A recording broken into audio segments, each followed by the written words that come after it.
ഇന്ന് പുലർച്ചെയുണ്ടായ ശക്തമായ കാറ്റിൽ പാലത്തിങ്ങൽ കൊട്ടന്തല AMLP സ്കൂളിന്റെ മേൽക്കൂരയിലെ ഓടുകൾ വ്യാപകമായ കേടുപാടുകളും നഷ്ടങ്ങളും സംഭവിച്ചു. ശക്തമായ മഴയിലും കാറ്റിലും പെട്ടാണ് സ്കൂളിന്റെ മേൽക്കൂര ഇളകുകയും ഓട് മുഴുവനായും താഴെ പതിക്കുകയും ചെയ്തിട്ടുള്ളത്. കൂടാതെ സ്കൂൾ ഗ്രൗണ്ടിന് ചുറ്റുമുള്ള മരങ്ങളും കടപുഴകി വീണിട്ടുണ്ട്.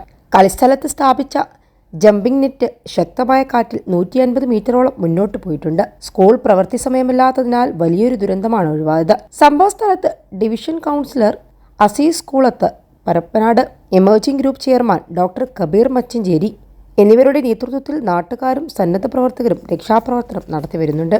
സംസ്ഥാനത്ത് കനത്ത കാറ്റോട് കൂടിയ ശക്തമായ മഴ തുടരുകയാണ്.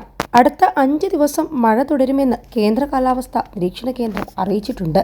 തെക്കൻ ഗുജറാത്തിന് മുകളിലായി ചക്രവാത ചുഴി സ്ഥിതി ചെയ്യുന്നുണ്ട്. ഇത് അടുത്ത 24 മണിക്കൂറിനുള്ളിൽ ന്യൂനമർദ്ദമായി ശക്തി പ്രാപിക്കാൻ സാധ്യതയുമുണ്ട്. മറ്റൊരു ചക്രവാത ചുഴി വടക്ക് പടിഞ്ഞാറൻ ബംഗാൾ ഉൾക്കടലിന് മുകളിലും സ്ഥിതി ചെയ്യുന്നുണ്ട്.